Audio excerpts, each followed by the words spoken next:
Dartistry, Josh's Dartistry, Josh's Dartistry, Josh's Dartistry. Hello, good evening, and welcome back to episode 6 of the JDP Josh's Dartistry podcast. Good to be back. Lots to discuss this evening. I know a lot of you have been waiting a long time for your next instalment of the JDP, and we are here now to present to you. Before we go any further, let's introduce the team. On my right-hand side, ladies and gentlemen, it's Josh Gorton. How you doing, Josh? Very well, thanks, John. How are you? I'm all right, mate. What have you been up to the last few weeks? Just been busy with work, really. Obviously, we had the World Grand Prix. I was at Sky for that. See Michael van Gerwen win his 4th title, so just been busy plodding along there. Excellent stuff. And, of course, on my left-hand side, the man himself, Mr. Neil Connor. How you doing, Neil? Yeah, much better than I was, thanks, John. It's interesting you say that. I think all around this table, we've had bouts of various illnesses over the last 2 or 3 weeks. Josh, I think you were down with some sort of mystery disease, weren't you? Yeah, I've recovered now. I don't know what it was. It was only a couple of days, but... And Neil, on our WhatsApp group, I saw a couple of photos of you in your pit. Yes, looking terrible, if I'm honest. Despite what my missus said, which was that I had man flu, I managed to get along to the GP who diagnosed it as tonsillitis. And as an adult, tonsillitis is not a pleasant thing, I can assure you. No, definitely not. Any swelling of the old gills is never any fun. Anyway, we're all fit, we're all healthy, and hopefully trouble-free, and we're not going to go on about our ailments because it makes us sound like we're getting terribly old. One thing I know it's been a while since we've recorded, one thing I was determined to get done was my Lord of the Board entrant. Yeah, we will come on to Lord of the Board a little bit later on. Yes, we will. I feel I feel a change has come, and I don't think I'm going to be on my perch for much longer. But we'll come to that a little bit later on. Josh, we got quite a lot to discuss. A lot's gone down in the Darting World tournaments, breaking news. What we'll be discussing this evening. Yeah, indeed. Obviously, the World Grand Prix finished in Dublin last weekend. We'll be reflecting on that. The World Masters, the BDO World Masters in Bridlington, which had quite a surprise winner. We'll be discussing that later on. We've got an interview with Robbie Green as well, who's making his return from injury next week at the Players' Championships in Barnsley, which is good news. And then You must be a big fan of Robbie Green, Neil, with him being a big Liverpool fan. Yeah, I like Robbie. I do follow his progress. I think he's had some injury issues I think he's had a lot of injury issues with his knee. So hopefully we'll hear a bit more about that during the interview. Excellent. What else we got coming up, Josh? We've obviously got Lord of the Board, as you mentioned. Neil's attempt. The smugness is. Let's not give it away too soon. No, true. Obviously, challenge. It's not Josh. a surprise, though, is it? Let's be honest. All right, move on. Challenge Josh. Obviously, I'm not quite sure what you've got in store for me, but again, I was chuckling to myself earlier when I was compiling the list of questions. So I think it'll be very interesting. I messaged Neil yesterday and said, "How are you coming along with the questions for Challenge Josh?" And all I got back was 4 words, and it said, "I want a row." You'll probably get one then. That was the clean version of what I actually said. Okay, so we got Challenge Josh coming along. Some news items as well, Josh, that we've got to discuss as well. Yeah, won't give too much away, but quite big news about the Grand Slam of Darts. The BDO obviously announced their 8-man lineup earlier in the week. A bit of news about Paul Lim as well, which we'll get onto later on, and I think Neil will bring us all the latest odds ahead of a lot of big tournaments coming up on the horizon. Absolutely. Excellent. I also noticed on Twitter, Josh, that we've had some really good questions come in from some of the listeners as well. So we'll be tackling those at the end of the show as well. Don't forget you can follow us on Twitter at Josh's Dartistry. You can also follow my personal Twitter account. That's at Deansy, DeAnzey. Neil, can they follow you on Twitter? They can at 10_chief1. And Josh, I know a lot of your darting activity takes place on the at Josh's Dartistry Twitter account, but you've also got your own personal Twitter account, have you? Yep, I believe it's at Joshua Gorton 95. I don't really use it I at all now. believe that. Yeah, that says a lot that Josh doesn't use his personal Twitter account. Used to be just my rantings about Arsenal, but that's been kept to a minimum. Well, that might crop up a little bit later because I believe we've had an Arsenal-related question for the Q&A section a little bit later. So, Neil, that's going to turn into a right ball fest. They're coming out of the woodwork after a few wins. Yeah, 9 on the trot. And, Against who? good side. All right, we'll debate it a little bit later. Very good. I've got a very interesting question for all three of us, really, that's football related, which I'll come on to on the Q&A section a little bit later on. Anyway, we've got a packed show, ladies and gentlemen, for you, and hopefully you'll have a listen, enjoy it, give us some feedback. As I say, you can always get in contact with us. Don't forget, you can also log on to Josh's website, www.joshsdartistry.com, for all the latest darting news and blogs. Quite a lot of activity on your website recently, Josh. I've seen quite a few reports going up. Yeah, over the summer I was unfortunately a little bit busy. I was working at Sky a lot for some of the tournaments. I wasn't able to produce as much content as I would usually, but now I'm trying to get back on it in the swing of things and try and produce regular content. So yeah, been busy last few weeks. Excellent stuff. So check that out. You can also check out Josh's Dartistry Facebook page on Facebook. Just do a little search for Josh's Dartistry and you will find that as well. Okay, I think that covers everything that we're going to be checking out this evening. Enjoy the show.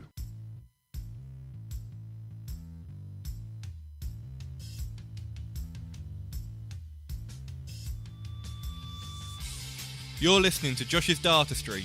Don't forget, you can check us out on Facebook by going to the Josh's Dartistry page. You can follow us on Twitter at Josh's Dartistry, or go to the website www.joshsdartistry.com for all the latest news and insight into the world of darts. You can also leave us a comment or a question via our voicemail box. Just call 07739 738 329 and leave us a message, and we may play it live on air. Now back to the show.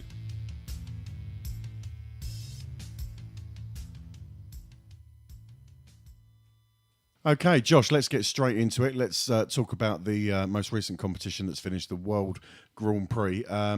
Before we get into the darts and the results, talk to me a little bit about the venue, because I know you made reference on your Twitter account with regards to a question we got on the JDP a while ago about the venue and it not being so close to sort of like the city centre and it being a bit of a mission for people to travel to. How was the venue? How was the atmosphere? To be fair, I mean, later on in the tournament, I think on the semi-finals night and finals night, it was a brilliant atmosphere. It was rocking in there, but during the week, it wasn't the best in terms of atmosphere or attendance. Mm-hmm. But as we mentioned earlier, I think it's quite a remote venue. It's difficult to get to in terms of transport links, and with having tournaments during the week, it's always going to be difficult. People are working to try and get there. Yeah, I suppose sure. It's what we come to expect, really. But as the tournament went on, the crowds increased and the atmosphere was very good. Excellent stuff. So, defending champion was Darrell Gurney, I believe. That is correct, yep. From last year. So, tell us a little bit about what went down. Well, see, Darrell Gurney, as you mentioned, was defending champion. Gary Anderson came into this tournament with, in many people's eyes, as a favourite, having won 3 tournaments, 3 majors this year, obviously the Champions League, the UK Open, and obviously the World Match Play. And Michael van Gerwen won his 4th World Grand Prix title. An important win for Michael because that was his first TV ranking major since November last year. Yeah. Even though he's won so many titles on the Euro Tour, the Pro Tour, it was a kind of big psychological win for him to kind of say, I'm still here, I'm still the main man. Mm-hmm. It was pretty comfortable for him for a lot of the tournament. He kicked off beating Steve Lennon, the home favourite, 2 straight sets in the first round, didn't drop a leg. Yeah. Then played Darren Webster, who's up to a career high of, I think, 13th in the world now, but beat Darren 9 legs to 1, 3-0 in sets. Yeah, Darren's looking good at the moment. He's playing well, he's been consistent all year. And I think he's quite a late bloomer in PDC terms, but he deserves to be where he is. In the quarters, Michael van Gerwen played Dave Chisnell, who returned to form at the Grand Prix. Chizzy actually had the highest losing average in Grand Prix history. Yeah, I saw that, yeah. And van Gerwen had to play as well as he did. He averaged 101.54, which is the 10th highest in history. I mean, Chizzy was averaging 97 for most. Yeah. He was averaging 100 in certain parts of the game, but 101.54 in the double start format is exceptional. Yeah. They always say kind of the double start takes about 5 or 10 points off your average. Yeah. So in essence, he's averaging about 106, 111. Just on that, Neil, the format, the double in, the double out format of the competition. You a fan? I am. I think in episode 1 we discussed this, and I like anything that adds a bit of variety. So yeah, big fan. It can rattle a few players, can't it? If they really fail to. It's a different type of test. At the start of a leg, than what we normally see at the end of a leg. So yeah, it adds to it for me. It's a real mental test. I mean, it's quite grueling. I mean, you think of a five set match in a World Championship, but having to every leg, the pressure's on at the start. You've really got to get that double. And we've seen what Rob Cross, 2 consecutive first round exits, both to Steve Beaton. He just really hasn't become accustomed to this format.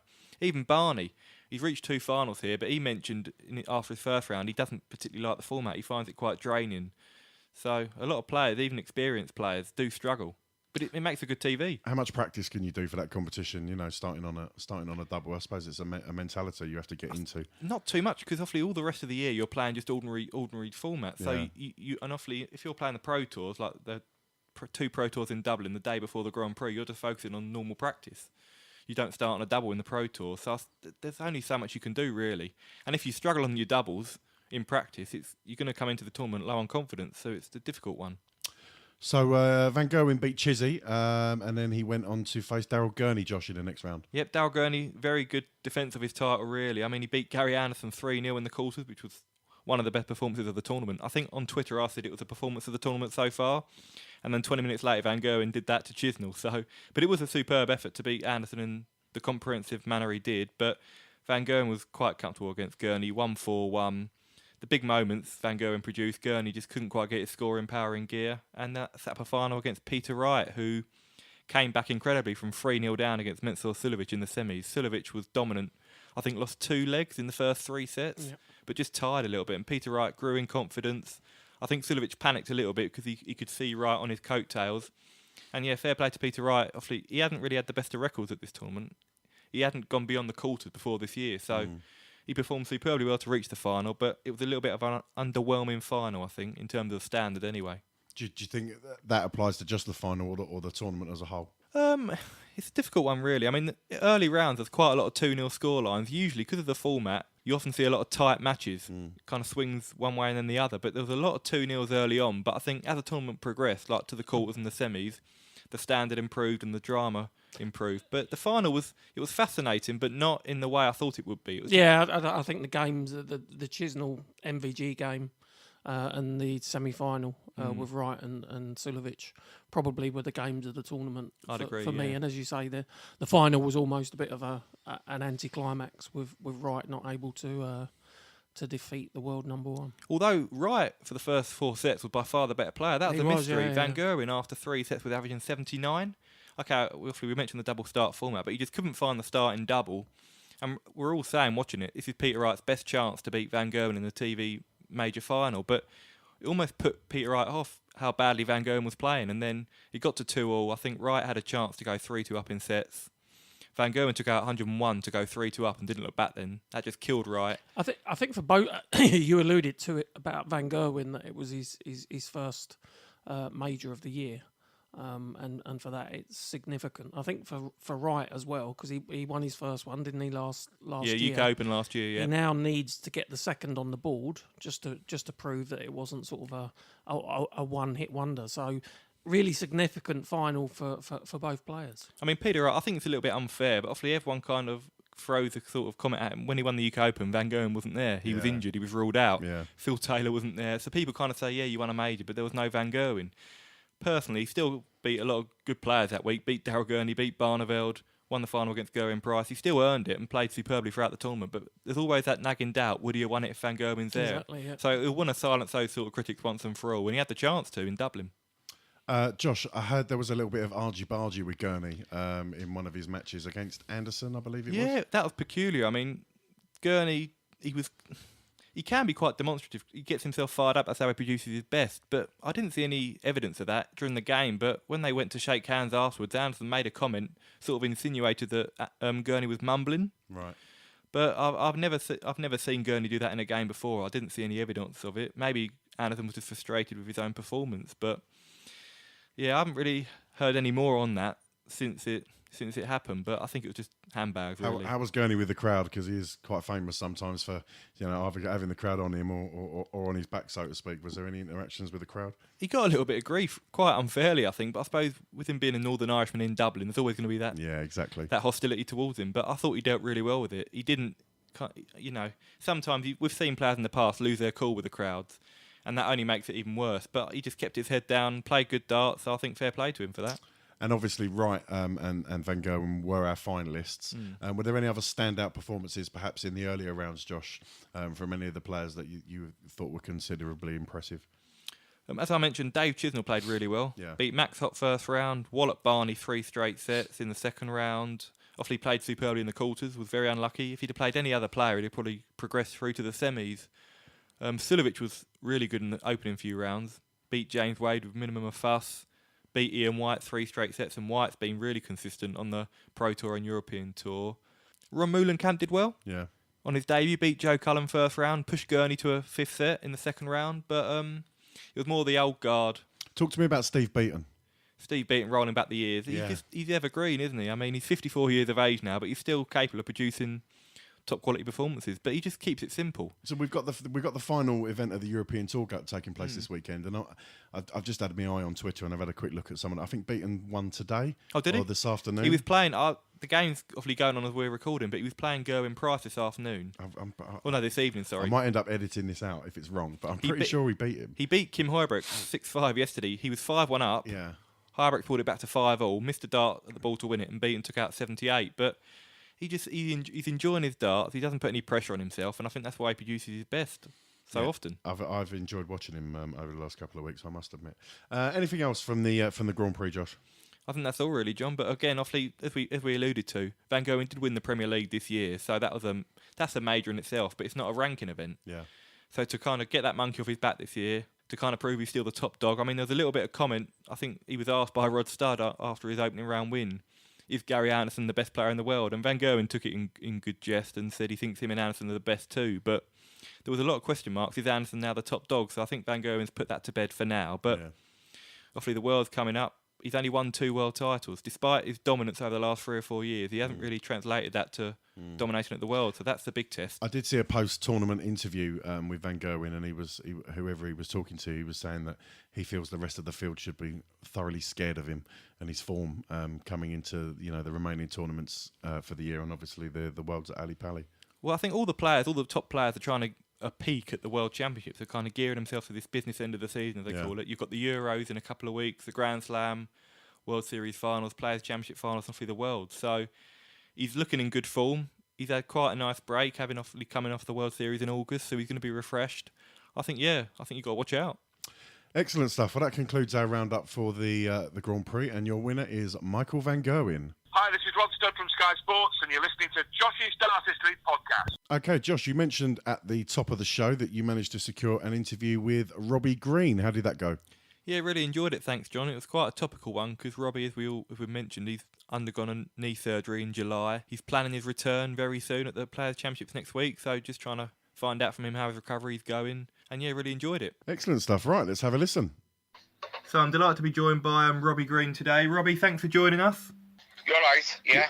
Perfect. Obviously, Robbie, you had knee surgery in July. That's the place we've got to start. How's your recovery going? It's not going too bad.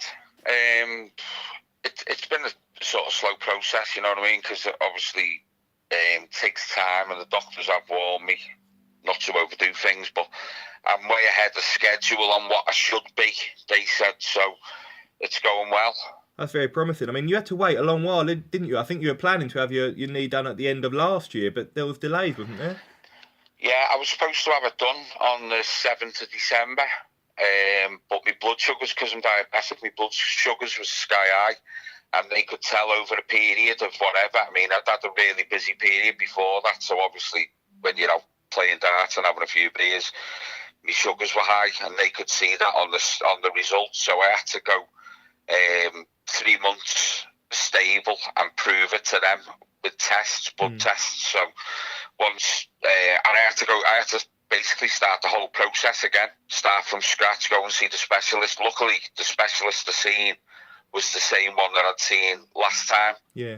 So he already knew all me scans and everything, and he just said, yeah, we'll get you in and do it as soon as possible. So, which was the end of July, beginning of August. So you mentioned there the doctor said you were quite a way ahead of schedule. When was the initial when did they expect you to return to action after your operation?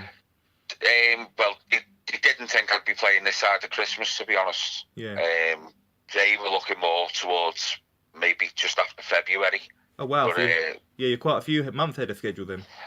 Yeah, I mean, I'm still not 100%. When I do a little bit too much on it, I'm sore for a couple of days after. But I've noticed that I can do a lot more than I could before. I mean, I was down in Torquay last weekend with the kids, and we done this Sea Life Centre on the Saturday, and then we went to the zoo on later on that afternoon. I called into a kids academy down that way on the Saturday, and then we went on to the zoo, and I'd done a lot of walking, and there's no way I'd have been able to do that before. And then I'd done an exhibition the next day, so it's improved massively, as in I can do a lot more already on it. But when I've done a little bit too much, it sort of takes 2 or 3 days to get over it, because it's really painful. No, I can understand that. And obviously you're entered in next week's Pro Tour events in Barnsley, the final Players' Championships of the year. Is that basically just to kind of try and get back into the swing of things and see how you fare? Yeah, sort of. It's more trial and error thing. I mean, if I'm honest, I don't expect to do much, but I might as well have a go. And it's a start. It's the start of the road back, if you know what I mean. It's all right playing, you know, and practicing and doing these exhibitions and whatever, but to actually go back into match play, that's the next step. So I might as well start it this side of Christmas rather than after Christmas, you know. Do you know what I mean? Yeah, definitely. And can you describe your feelings at being sidelined from action? It must have been so frustrating when you're kind of trying to defend your ranking points and you're seeing other players move above you. Yeah, but it was one of them. It's sort of, at first it was doing me head in. I mean, I've not played properly all year. I was putting myself through unnecessarily pain and stress, to be honest. And the missus just sat me down. She said, look, you know, you can't carry on like this. It's, you know, mentally, she said, it's screwing you up. And physically, she said, you play darts one day and you can't walk for 7 days after it. Yeah. She said, you know, you need to be sensible with it and say enough's enough, which is what I ended up doing in the end. I said, you know, that's it. Like, I mean, when I started having to pull out of events and stuff, it was just ridiculous. So, yeah, it's been a good few months now since the off, 3 months, 2 months, 3 months. And obviously the period before that, whilst I was trying to play, but I mean, I was wobbling all over the hockey. I couldn't put my foot down properly or anything. So that, again, I probably shouldn't have even been playing, but it is what it is, isn't it? And I sort of looked at it and went, well, there's nothing I could do about it. Yeah. So just sort of crack on with it, and what'll be, will be. Yeah, I mean, I remember seeing you in Milton Keynes at a couple of Pro Tours, and I think you won your first matches both days, but by the second game, you were really struggling, like you say, to walk even. It's such a gruelling day, those Pro Tours, isn't it? Yeah, I mean, see, the problem was as well, I couldn't practice before the game, because the minute I stood up and started practicing, my knee had just ballooned. It swelled up, and I couldn't bend it, and then I couldn't put no weight on it to lean forward. So my whole throwing style and everything was changing, and I could feel it myself.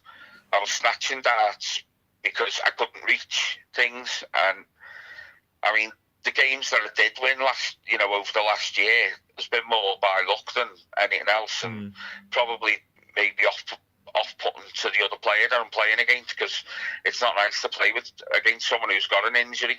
You know, it wasn't by me playing well to beat them, it was more by me playing bad and dragging them down, if you know what I mean. But I saw your tweet last night, you said you had about a 10-minute practice and you fired in 8-180, so that must be a big confidence boost for you. To be honest, it probably wasn't even 10 minutes. I'd come upstairs, and I've got a board downstairs, I've got a board upstairs for when the missus is watching rubbish TV shows, you know what I mean? And I'll get on the board for a bit, like. So we come up last night, and I come up to watch the England game, and just before it started, I thought I was going in my bag to get my darts out from last weekend. I seen a bag of these Red Dragon flights that I'd got them to send me ages ago, which I tried when my knee was bad, but they didn't go anywhere. They weren't landing right, but nothing was landing right back then, do you know what I mean? Yeah. So I thought, I'll have a little crack with these, so I had to throw with them last night, and my darts were landing like they haven't landed in years. Absolutely just perked up, and first dart was just opening the treble, I couldn't miss. It was just banging them in. That's brilliant news. Even this morning, before, I had 9 darts, and my last 3 was a 180. Not bad. Yeah. But next month, Robbie, it's the World Championship qualifier. Now, we heard you mention, obviously, you were expected to return in February, but are you planning to attend that World Championship qualifier if you need to? Yeah, I'll be going, yeah. I might as well go and have a go, see how they go. Exactly, and I mean, you've slipped down the ranking through no fault of your own, just because you haven't been out playing these tournaments. Do you kind of pay much attention to the world rankings, or are you kind of just trying to distance yourself from that? Not really. I mean, I didn't even know I was in danger of losing my tour card till it popped up on one of the social media sites. Yeah. That's why I'm sort of pushing myself to go next weekend and obviously try and maybe make either the World Series, the Grand Slam, or the Worlds. If I make one of them, then I'm laughing. If I do anything this side of Christmas, it's a bonus. That's the way I'm looking at it. I'm just going into every game. It's a bonus to even be playing, so just crack on with it. Exactly, and also you mentioned there about your tour card. It's a bit of a different situation because most players, if they lose their tour card, it's due to a loss of form, a loss of confidence. It's not really that in your case, it's just bad luck, isn't it? Yeah, I mean, but the thing is, I've been struggling for such a long time. I mean, I actually went, I've had 7 operations on it before I had any placements. And I first done it when I was 15 playing football, so I've always struggled with it, but I went to the hospital 4 years ago and I seen the specialist there and he said, just try and play on a little bit longer and then we'll get you in and do the op until it totally packs in. Well, it sort of packed in last year. You know, I think the worst time it was when I played Peter Wright in one of the Euro tours and it popped out of place the day before. See, it just kept sliding and popping out of place and it was taking like 2 or 3 months to click back in sometimes. Yeah. You know, if you can imagine trying to learn to play with your knee literally popped out of place where you couldn't bend or straighten it, you just had to find that in between where it wasn't hurting, where you'd be able to sit with it. Yeah, that's awful. But the minute you start moving around it just swelled up and obviously it was crunching and all the bone was misshaped because of the grinding over the years and that's why it just kept slipping out of place. Yeah, it must be so difficult. But already I feel stronger now and I mean, like I say, I'm just going to crack on and hopefully maybe do something before Christmas. If not, well, I'll just do Q school. That's the way it is. But yeah, it doesn't really bother me. No, perfect. And I mean, Robbie, you've played in both darting codes, obviously the BDO and the PDC. What would you say the biggest difference is between the two? Professionalism. To be honest, the two sides are night and day. Not with the players themselves, but with the way events are ran and just everything in general. Obviously, the prize money in the PDC is a lot higher than the BDO. Yeah. The PDC's got a much better structure. The way everything's ran for the players, it is just complete night and day. But hopefully, I mean, with the Jacquelines taking over at the BDO, they can turn things around a bit. They are more business minded than the previous people who ran it, so.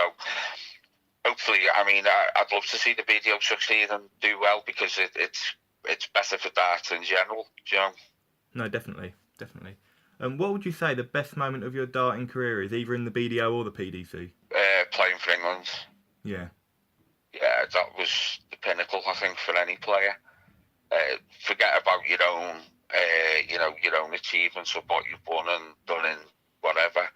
I think playing for England was probably my proudest moment because I think when you start out, that's what you try and achieve, you know, to represent your country. And for me, that was a big thing, so I was really proud of that.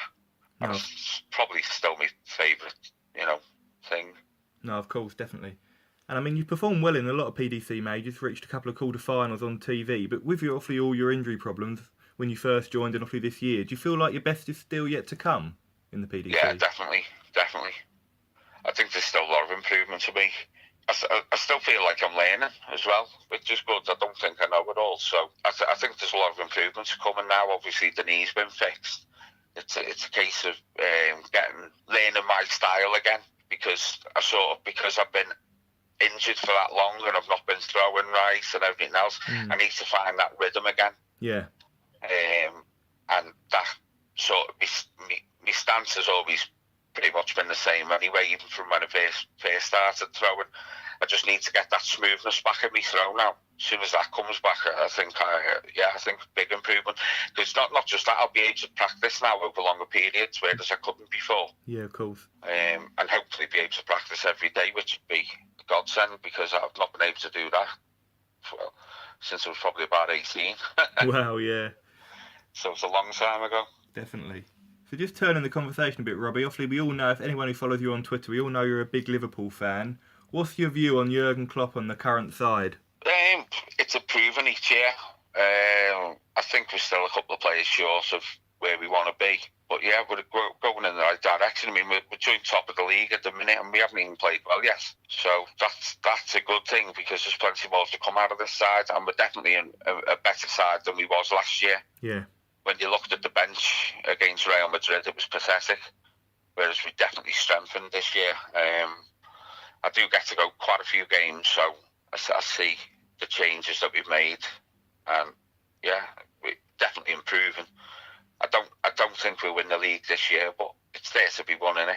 You just got to hope City have a bad run and we capitalise. But it always seems with Liverpool, when other teams around us drop points, we tend to do the same. Yeah. And we've not played well the last couple of games. We've had, we've had a tough start to it, to be honest. We've played some good sides, obviously Chelsea and City.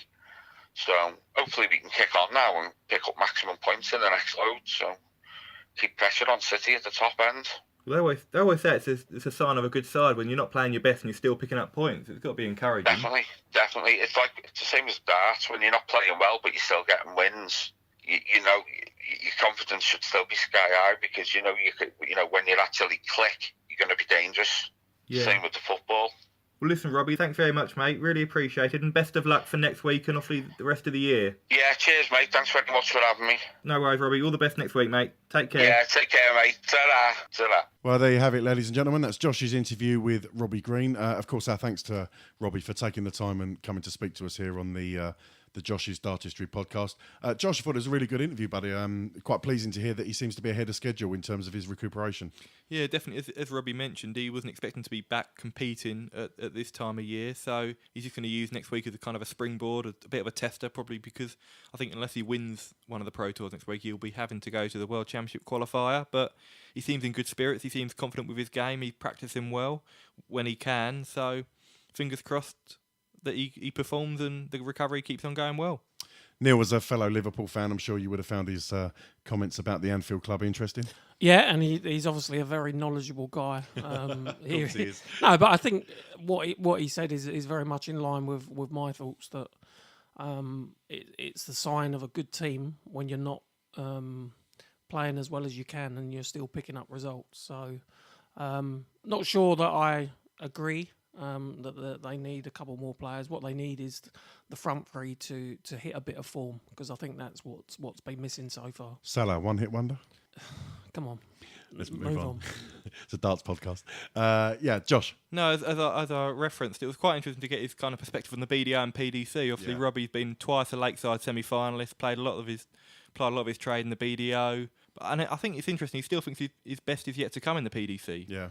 I mean, he's been unfortunate with injuries. Obviously, when he first joined, and this year it's been a really difficult period for him. But he's had a couple of good runs in PDC majors, a couple of quarterfinals. So hopefully something to build on. The talent and the ability is undeniably there, definitely. isn't it? And it's quite an interesting situation. If he does have to go to Q School, a lot of players, I've seen people like Andy Hamilton, Wes Newton opted against Q School and going on the BDO circuit. But a lot of players who lose their tour cards, it's a result of a loss of form, not picking up results, confidence is waning. Whereas it's not like that with Robbie Green. It's just misfortune with injury. Yeah. Robbie Green's one of my favourite walk-on songs. "You Shook Me All Night Long" by AC/DC. One of my favourite walk-on songs ever. So always enjoy seeing Robbie coming out to that. Once again, our thanks to Robbie for taking the time to come and have a chat with us. And Robbie, you're always welcome on the JDP. I feel happy, won't you call me on the telephone? In the morning, won't you call me on the telephone? Call the boys on 07739 738 329. That's 07739 738 329 and leave them a message. Okay, Josh, we recently had a tournament from Dart's other code, the BDO. Tell us about that, buddy. Yeah, last weekend, John, was the BDO World Masters in Bridlington. We had a very surprise winner, Adam Smith-Neale. Smith-Neale is competing regularly on the PDC Challenge Tour, which is obviously separate to the PDC Pro Tour. He also plays in a number of BDO events, but he was an 80-1 shot prior to the tournament, had to qualify for this event, but came all the way through to triumph. You say he was an 80-1 shot. Neil, I don't remember you giving us those odds prior to the tournament. I could have had some money on that. I can tell you what he is now for the BDO Worlds, but no, I didn't. You're right. Okay, Josh, tell us about the tournament. Well, in terms of Smith-Neale's run to the final, he beat some real top players en route. He beat Daniel Day, who competed at the Lakeside last year, beat him 3-0 straight sets, 93 average. Then he beat Mark McGeaney, Lakeside finalist from last year, beat him 3-2 in quite a hard-fought contest, 91 average there from Smith-Neale. Then he beat Wayne Warren, Welshman, 4-1 in the quarters with a 97 average, his best of the tournament. Well, up until that stage anyway. Then he beat Jim Williams, another Welshman who always reaches the latter stages of these tournaments. Beat him in the semi-finals 5-3, and that's at a final against the BDO number 1, two-time world champion Glen Durrant, who Durrant was superb throughout the tournament. I think his lowest average was 97 throughout all his matches. And Durrant in the final averaged 99, but still came out on the losing side. He was 4-3 up, missed a couple of darts to go, 5-3 up. Smith-Neale levelled at 4-all and won the last 2 sets. So incredible feat for him, being like I say, I think on the Challenge Tour he's 37th on the Order of Merit on the PDC Challenge Tour. So to then come through on the BDO and win that tournament, and it was a good standard throughout the weekend. Well, he's knocked off the number 1 and 2 ranked players, hasn't he, in the BDO? Exactly. So he's obviously got something. There was a lot of ton plus averages throughout the weekend, so a really good standard. And in the women's section of the draw, Lisa Ashton won her second World Masters title, beating Casey Gallagher in the final, 5-2 in legs. Excellent stuff. So Smith-Neale, do we see him being a player in the remaining tournaments, and of course at the Lakeside in the World Champs at the end of the year? It's hard to tell because he hasn't really got much of a pedigree in terms of reaching the latter stages of events. Remember Rob Cross? Yeah, indeed. true. Yeah, I think it's going to give him a massive amount of confidence, but obviously it remains to be seen whether we replicate that sort of form consistently. But if he can, he's a real danger. And the venue in Bridlington and the attendances, I haven't heard any sort of major issues. I did catch some of the footage, and there seemed to be certainly a better crowd there than there was for the last televised tour. Although it wasn't televised, was it, Josh? It was streamed. No, it was streamed on Winmau TV. I mean, the attendances weren't massive from what I could see, in fairness, but I thought the coverage was very good in terms of the stream, so there was no issues with that. So yeah, good tournament. It'd probably be interesting a little bit later on, Neil, if we're having a look at the odds section for the BDO Worlds, maybe see how his odds have been affected for the Worlds. Smith-Neale. For Smith-Neale, sorry. So he hadn't appeared on there before, but with Sporting Bet now, he is 40-1. Look at that instant knowledge. That's what I like about Neil. Instant knowledge. Off the cuff. He didn't know I was going to ask him that, and he's straight there with the stats. 40-1 to be the BDO World Champion of 2019. And I bet he wasn't 40-1 this time last week. No, I don't think he was even listed. Excellent stuff. Okay, so Smith-Neale is your BDO World Masters winner.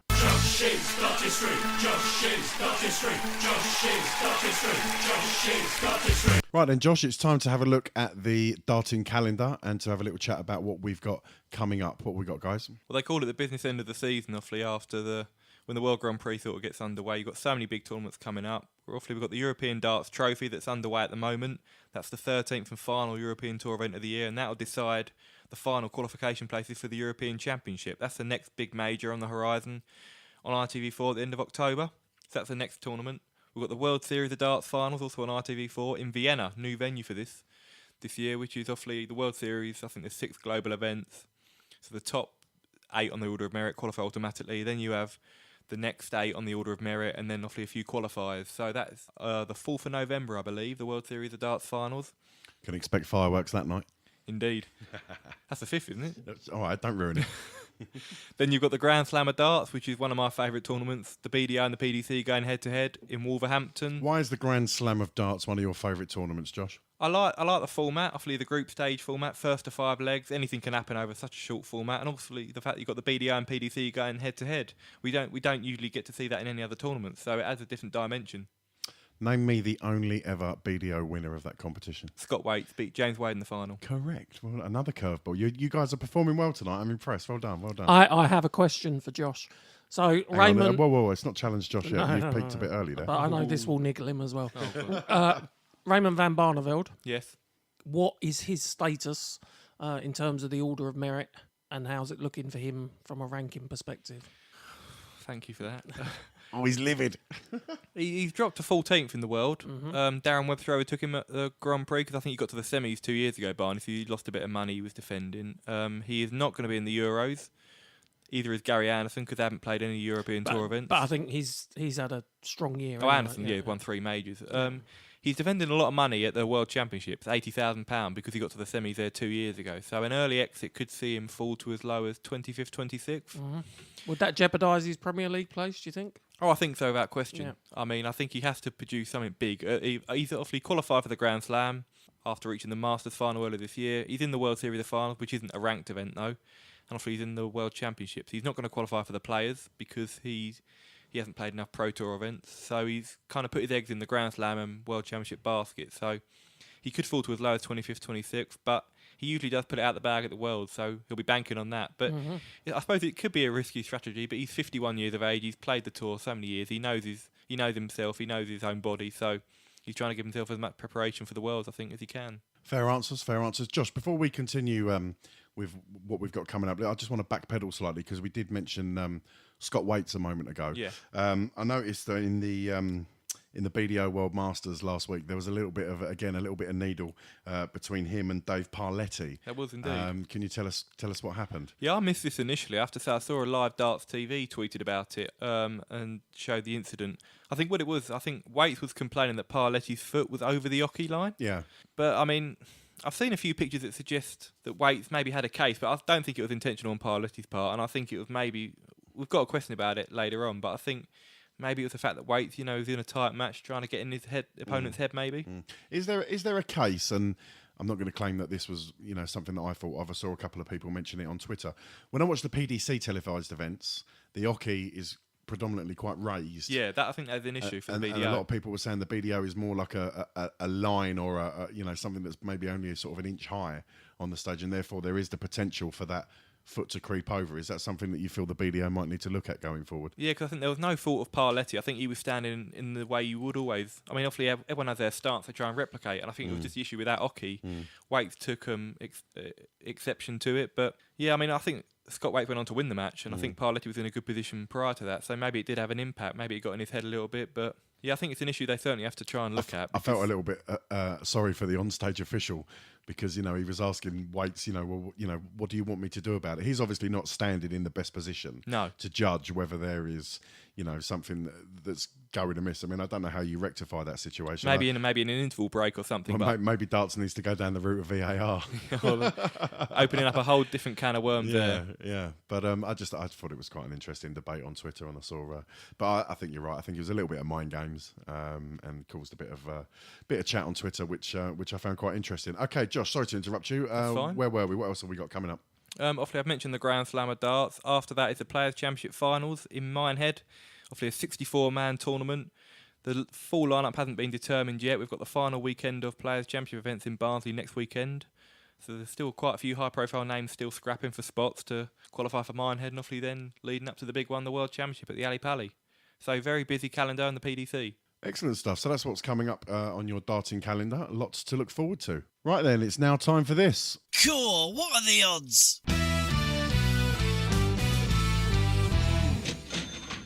Right then, Neil, you're our odds man. Now, I don't think you're going to be able to give us any odds for the European Championship, are you? Because we haven't yet finished the decided on the lineup, have we, Josh? No, obviously this final European Darts Trophy, the final European Tour event of the year, that will determine the last few spots. So no odds on that yet, I believe. Okay, dokes. Neil, what are we going to talk about first? Well, let's have a look on a couple of the tournaments that Josh mentioned earlier. We'll start with the BWin World Series of Darts Finals, which, as Josh mentioned, is in Vienna this year. Again, there's no surprise that Michael van Gerwen is odds-on favourite, 5-4 on. Gary Anderson, a tasty 9-2. For me, some value in that bet. Peter Wright, 6-1. Rob Cross, 13-2. Home advantage, Mensah Suljovic, 16-1. So, Mensah's proved that he can win a big one and get to the latter stages of many other majors, so 16-1 on home turf. And then moving further down, you've got Michael Smith at 25s, Raymond van Barneveld 33s, Chizzy, who showed a little bit of form at the World Grand Prix, Darryl Gurney and James Wade all 40-1. Moving on to the BWin Grand Slam of Darts, Van Gerwen odds on these odds coming to you from Sporting Bet. Van Gerwen 91-100. Anderson 11-2 this time, so move even bigger odds for a form player.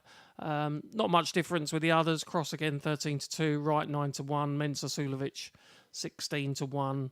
And then just looking at some outsiders, you got the Ferret, Johnny Clayton at 100-1, Max Hopp 100-1, and Michael Unterbuchner 200-1. Okay, so both those events coming to you in November before we move to the big ones. First one at Alexandra Palace, obviously the PDC World Championships. Okay, hang on, Neil. Before we delve into the Worlds, okay, because they're still a little bit further away, I just want to play a little game with the pair of you, if that's all right. Okay, and okay, sounds interesting. I need a little bed of music here. Bear with me.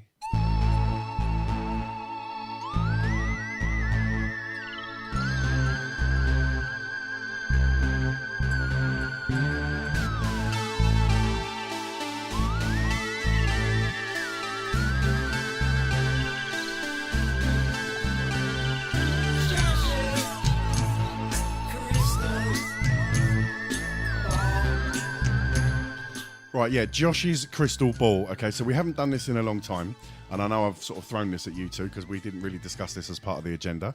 However, I thought I'd put you on the spot, and myself, and also the JDP listener. I think it's high time we gave away a prize. I think we've got some JDP mugs kicking around in the cupboard. I think it's about time we gave one away. What I would like to do, gentlemen, I would like both of you to tell me your prediction for who is going to win the World Series of Darts final and the Grand Slam. Okay. Now, I want you to pick your two players for both tournaments. Okay. We're also going to open this up to the JDP listener. Get your answers in on Twitter. I want the winner of both tournament. Now, let's say, for example, everybody says Michael van Gerwen. What we would do if it is, because obviously we haven't got 1,500 mugs to give away, because that could become a serious possibility with the form that Van Gerwen's in, obviously. What we would do, if it does come to a tie, where somebody has, more than one person has got the correct answer, we'll put all the correct answers into a hat and we'll pick one out at random, and the winner will get sent a JDP mug. Does that sound fair? Yep, that's good. Yeah, okay, because we haven't had any predictions since the end of the Premier League, so I thought it'd be nice for us to predict. So I am going to go for the World Series of Darts final first. Josh, who is your winner? I'm going to go with Gary Anderson. Neil. Mensah Sulovic. And I'm going to go with Rob Cross. So No Michael van Gerwen. No Michael van Gerwen. So three very different answers there. Okay, Josh, I want your Grand Slam of Darts winner. Michael van Gerwen. Gary Anderson. And I'm going to go Michael van Gerwen as well for that one. So that's recorded now. That is written in the minutes. And we can keep a note of that. As I mentioned earlier, we want to open it up to the JDP listener. So please tweet us. Let us know your two darts players, or you might think one darts player will win both of them. But I want your winner for the World Series of Darts, and I want your winner for the Grand Slam of Darts. And as I said, whoever picks the right answers will be sending them a JDP mug.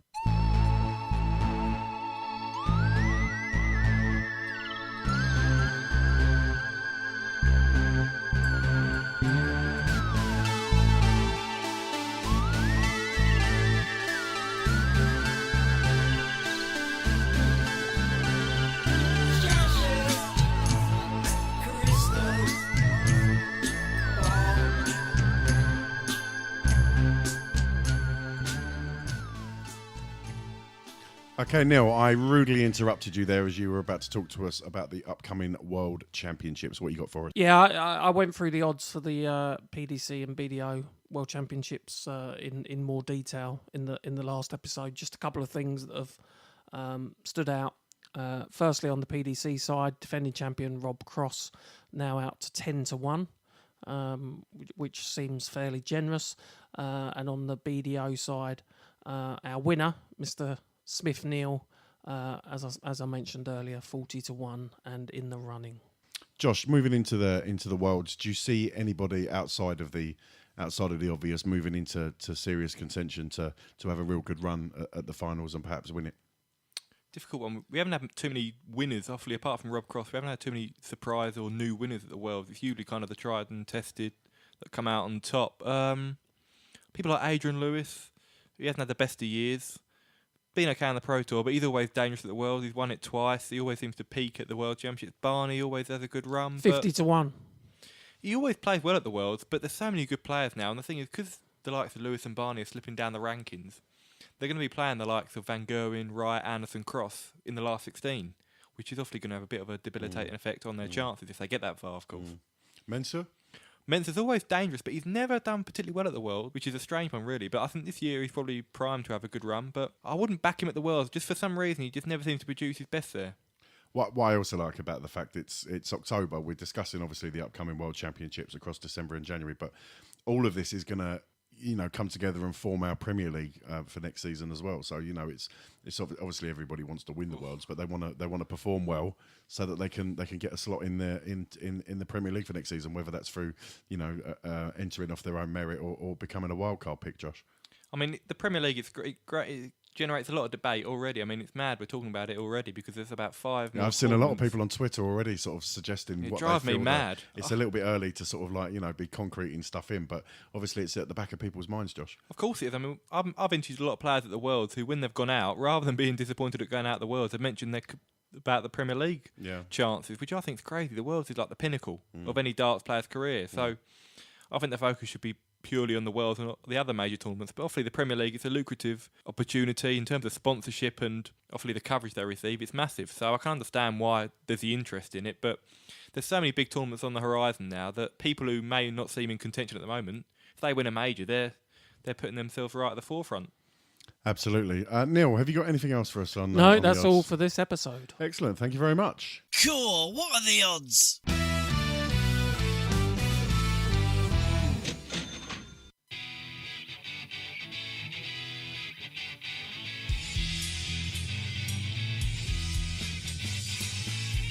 You're listening to Josh's Dartistry. Don't forget, you can check us out on Facebook by going to the Josh's Dartistry page. You can follow us on Twitter @Josh's Dartistry or go to the website www.joshisdartistry.com for the latest news and insight to the world of darts. You can also leave us a comment or a question via our voicemail box. Just call 07739 738 329. Leave us a message and we may play it on air. Now back to the show.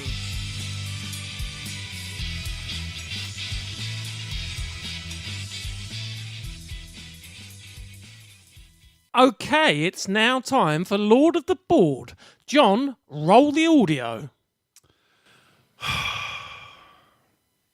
Okay, welcome back to Church Studios for this week's attempt of the JDP 30 Dart Round the Clock Challenge, and today's contestant is our co-host, Mr. Neil Rainman Connor. How you doing, Neil? Yeah, very good, thanks, John. Looking forward to this? I to be honest, I'm struggling a bit with a bit of a bad shoulder, so... So you're throwing the excuses out early? Absolutely, because I don't think I'm going to get anywhere near where I need to. Okay, well I've had a little look at you in practice. Average, if I'm honest. I'm gonna use the word average, but I'm sure once the clock starts, you're gonna nail this one. On co-commentary with me this afternoon is friend of the show, Jordan Harrison. Jordan, how you doing, buddy? Yeah, I'm good, thanks, John. You? Yeah, I'm not too bad. What do you think, Neil's attempt? What sort of numbers do you think we're looking at for Neil? I think he's got potential to get to double figures. Oh, strong back in there from Jordan. He's stretching the shoulder out as we speak. Right, you're the first person I've ever seen try and do the JDP challenge that's actually stretched prior to their attempt. Anyway, without further ado, Neil, are you ready? I am. Start your engines and away we go. That's number 1, straight in. That's a miss on 15. And that's a miss on 17. So he nails the 1, Jordan, early doors, but didn't manage to hit the 2. Very good start. Good start. Okay, Neil, looking for 2. Jordan's counting how many darts? That's a miss on 15. That's number 2. Oh. And that is number 3, ladies and gentlemen. So, Jordan, how many darts gone? 6 gone. 6 gone, and he's now number 3. So now we're looking for number 4. That's the 4. That's the 5. Oh, and he's just outside. He's bent the wire on the 6. This is, Jordan, an absolutely phenomenal start. It's very impressive. How many darts gone? 9. 9 gone. So you've hit the 6. Now we're looking for 7. No, I didn't hit the 6, did I? Oh no, you're just outside the 6. My mistake. So I'm we're still. honest. Yeah.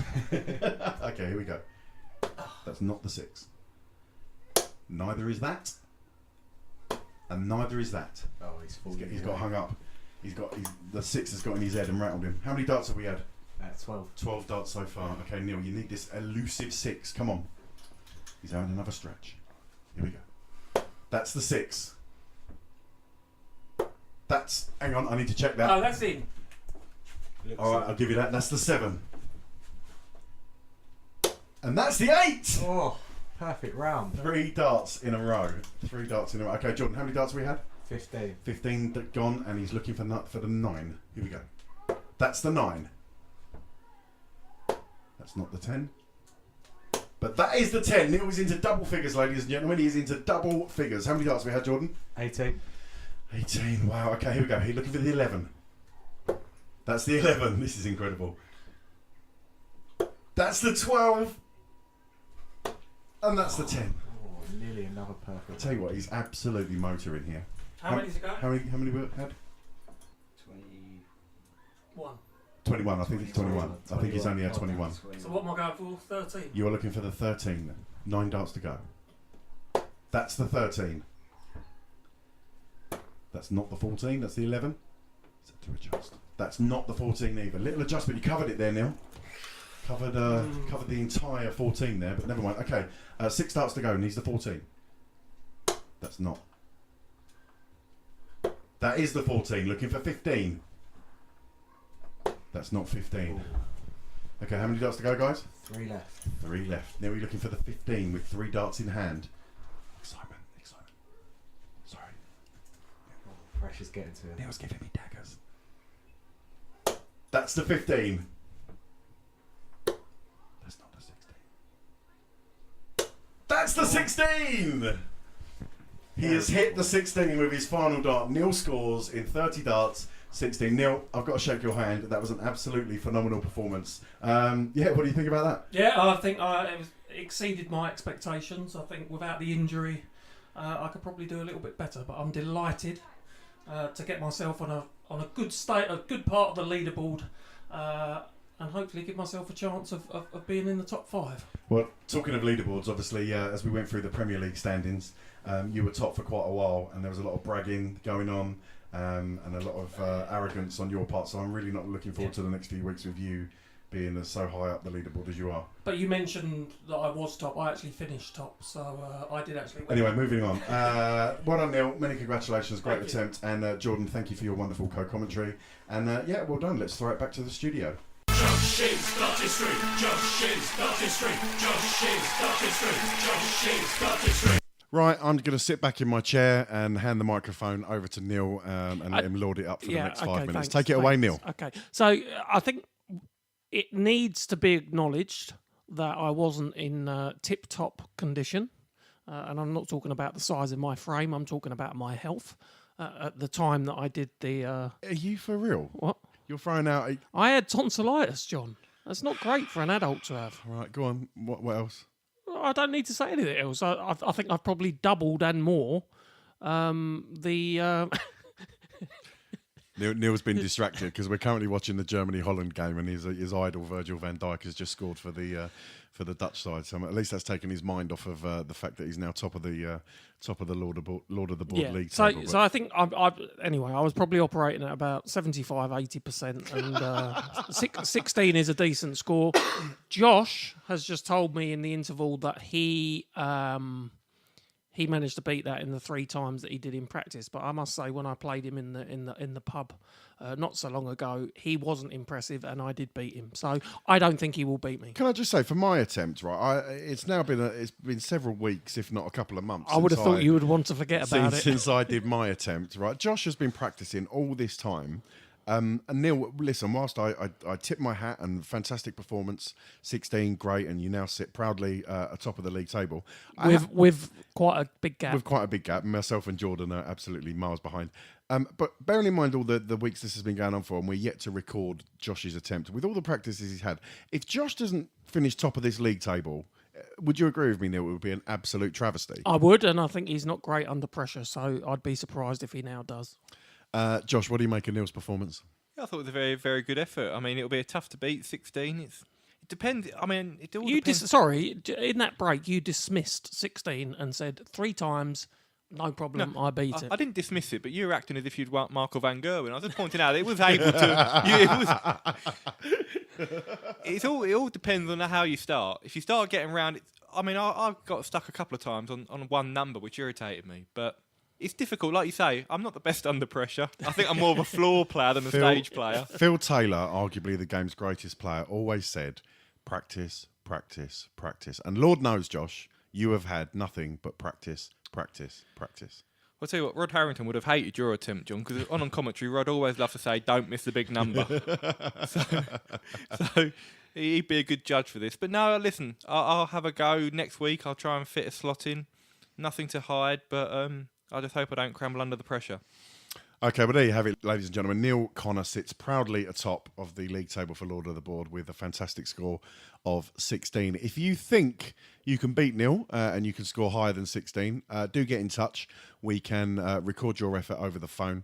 The rules, obviously, we've laid out in previous episodes, but we can let you know if you want to drop us a message of how we can go about doing it, get that recording done, and include you in the next episode of the podcast. And who knows, you might be able to compare yourself to Josh's wonderful score of, I'm sure he's going to get, 22 easily, no problem. We can't get 22, there's only 20 numbers. No, but then... The bullseye and the 25. 25 and the bullseye. That's pushing 22. It a bit. Well, listen, you've been talking yourself up, mate. I'm expecting nothing less. 17 will do me. 17, just one above Neil, that's all he's aiming for. Anyway, ladies and gentlemen, that is Lord of the Board, and if you wish to take part, then do get in contact. This is Wayne Mardle, and you're listening to Josh's Dartistry. Right then, Josh, can you tell me what time it is? I think it's Challenge Josh time, John. It certainly is.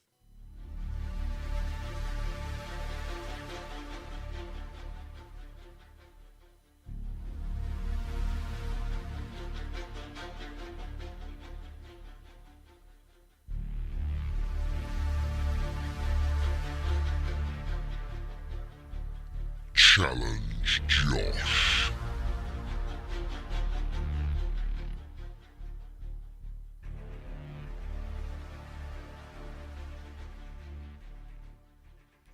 Okay, ladies and gentlemen, it is my absolute pleasure to hand you over to Quizmaster General and Mr. Neil Connor. Thank you very much, John. So, I think in the first 5 episodes, we've focused very much on ripping Josh, trying to stitch Josh up. Yep, all of those. But we focus very much on players and tournaments. So I wanted to do something slightly different today and look at different aspects of the game. So there's 11 questions. The first question will be worth 5 points. Excellent. And Josh will lose a point for every incorrect answer, and then we will have 10 single questions, all worth a point. So it comes to 15 like other ones do. Again, I think the difficulty probably gets I think things get harder as it goes on. So I think the first 5 pointer he will absolutely breeze through. So let's get going, Josh. So the first question is the dartboard sequence. Can you tell me the arrangement of the numbers around the circumference of a standard dartboard, please? Can you say that in English, please, Neil? It's not difficult. Do you want me to list the whole... In order. In order, all the numbers? Yes. Okay. 20. Yeah. 1. Right, did you want me to tell you whether I wanted you to go clockwise or anti-clockwise? Oh, ladies and gentlemen, it's started already, isn't it? Okay, continue clockwise, please. 20. Yeah. 1. Yeah. 18. Mm-hmm. 4. Yeah. 13. Yeah. 6. Yeah. 10. Yeah. 15. Yeah. 2. Yeah. 17. Yeah. 3. Can we do something to disrupt it? Yeah. 3. 19. Yeah. 7. Yeah. 8. No, 16. 16. Oh! No, we'll give him that. He did correct himself very, very quickly. We'll give him that. That's a slit. And that's like the easiest part of the board as well, because it's one of the most commonly hit. Well, okay. missed going for that, but 16. Yeah. Number 8. Yeah. 11. Yeah. 14. Yeah. 9. Yeah. 12. Yeah. And then you've got number 5. I'll tell you what, Josh, that was quite impressive. That's draining. That was like 20 questions in a row. I think it shows how much practice he's been doing for Lord of the Board anyway. I think if Josh was on the hockey, I think Russ Bray would be very impressed with that.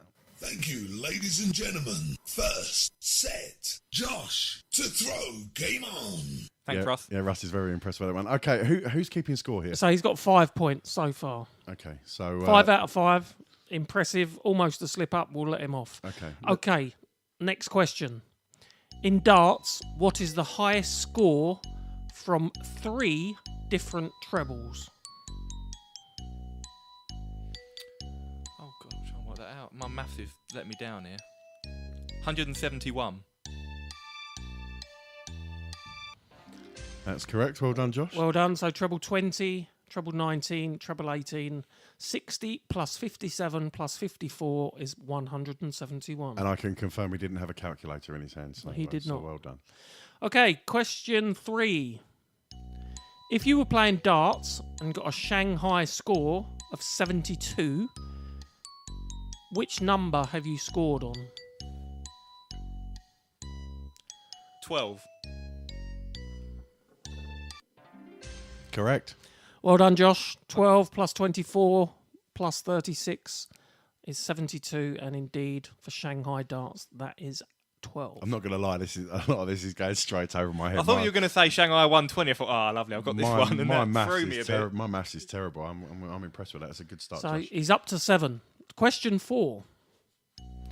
In darts, what is the lowest score not possible with 1 dart? What is the lowest score not possible with 1 dart? I don't get that question. I don't know if I'm being thick. I need a second to wrap my head around that. Hang on a second. What is it? Just read it one more time, Neil. Can you think amongst yourselves? In darts, people? what is the lowest score not possible with a single dart? Oh, I do get it. Yeah, I do get it. Oh, I think I. We can. Yeah, I do. Oh, get okay. it. So the lowest score. Oh, okay, that you can't hit. Yeah. Let me think. 23. Yes. Well done. Yeah, very good. Very good. I was. This is a real. That's kind this of is mentally quite draining. That confused me. I was thinking, well, you can't score naught with like 1 dart, That's what I was thinking. unless you go off the board. And I think I was overthinking it a little bit. But no, correct answer again, Josh. Well done. So that's 8 out of 8. Question 5. How many scoring zones are there on a dartboard?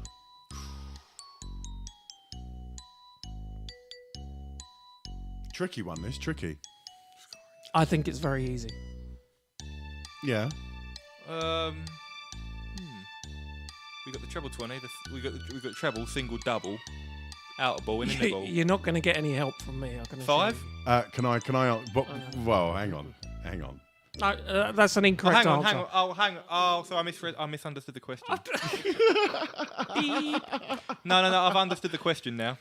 Do you know what? He says that. I don't know if he has, right? So I'm happy to take a second answer. Well, I might be wrong on it, but I think I've understood the question now. Go for it. 62. I think that's incorrect. It is incorrect. It is incorrect. Can I give an answer? Yep. I think it might be. I think it's going to be 82. That is the correct answer. You look at a dartboard. You have got the single, but you've got 2 lots of singles, haven't you? You've got the area below the double and the area below the treble.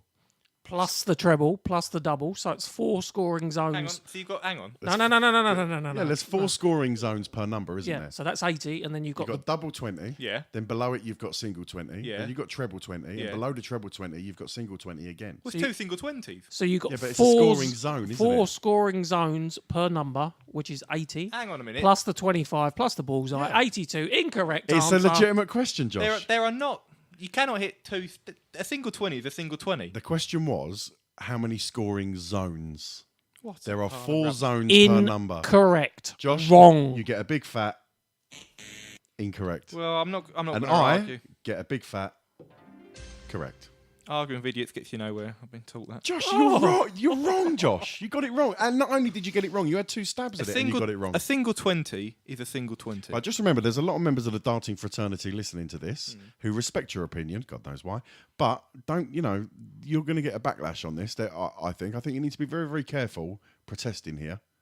Well, there are 4 scoring zones per number. That is absolutely 8 out of 9. John was right. Josh was wrong. Yes. Moving on to question 6. Finishing on a double Which is the only two-figure number that a darts player cannot, I repeat, cannot check out with 2 darts? Sorry, can you repeat that? It's gone over my head. I think his head's gone. Finishing on a double, so you must finish on a double. Yep. Which is the only two-figure number, so less than 100, that a darts player cannot check out in 2 darts. So you've got 2 darts, Yeah. less than 100.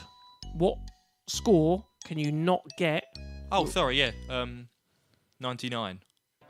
You've got the better of me on this because That is correct. It's taken a long while to process for me. As I said, Listen, you've got as much time as you need to process Yeah. the question, Josh. It's not a problem. You had a long time on the one you got wrong. So there you go. Thank So- you. Thank you so for that, Neil. Time always doesn't help.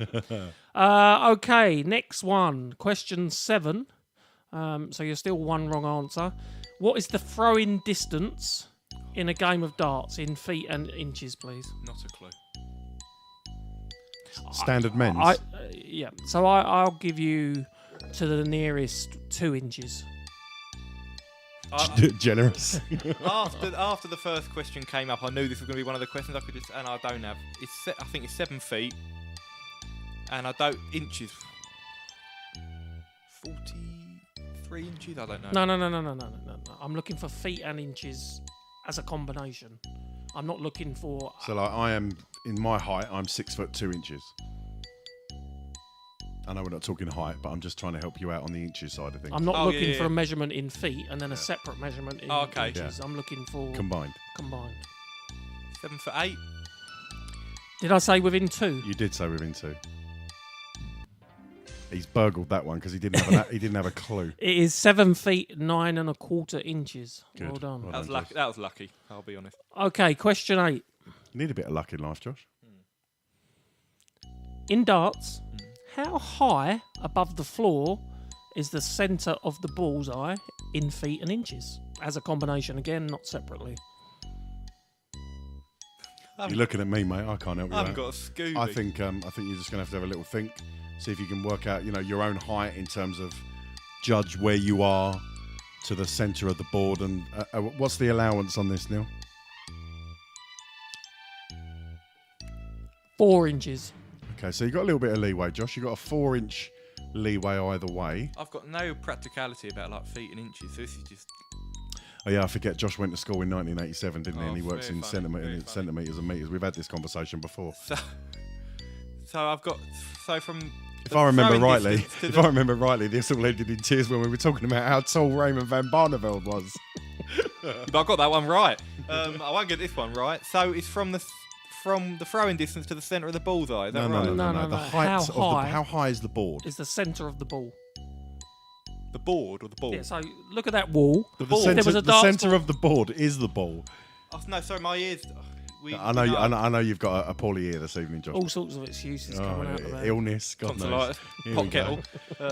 So the centre of the board, which is commonly referred to as the bullseye. Oh, this is magnificent. How high from the floor is the bullseye? He's, ladies and gentlemen, he's stood up. He's now arching his left arm, imagining that he's throwing a dart. He's shaking his head. He's touching the top of his head. He's trying to envisage something in his mind. He's now going to sit down again with a fairly resigned look on his face. Josh, we will need to press you for an answer. Oh, I don't know.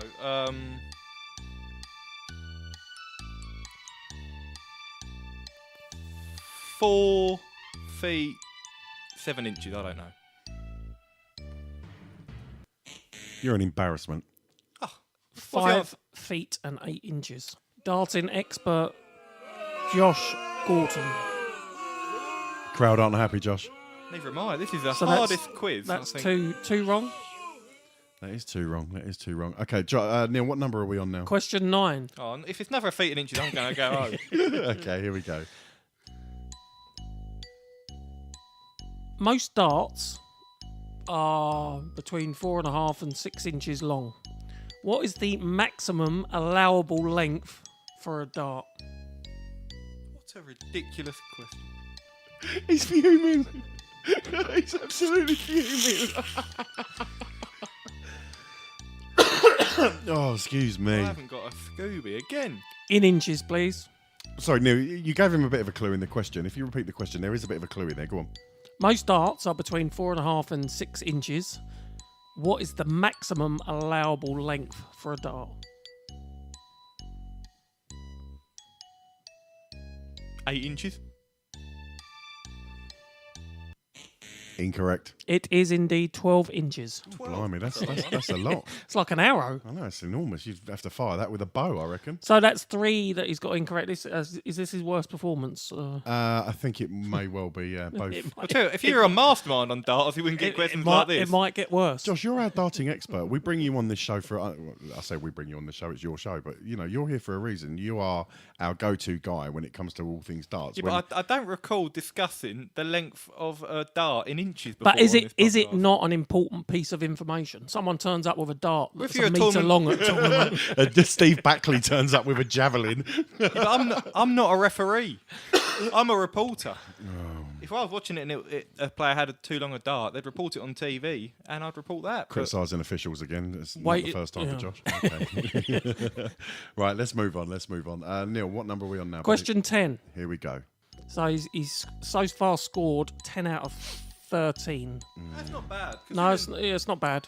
We're 10 out of 15 in a minute. It's not great, but 9 dart finishes. You think you know what you're talking about with 9 dart finishes? Well, no, I'm not going to say that because it depends what the question is relating to 9 dart finishes. You were very confident when I told you there was a question about a 9 dart finish. I wasn't. So how many ways of getting a 9 dart finish are there? Oh, loads. is that your official answer? Or? And I'll to the nearest 100. Oh, generous. That is generous. That shows how many there are. I think I'd like to have a stab at this Okay. myself. Well, if he gets on with it, you might be able to.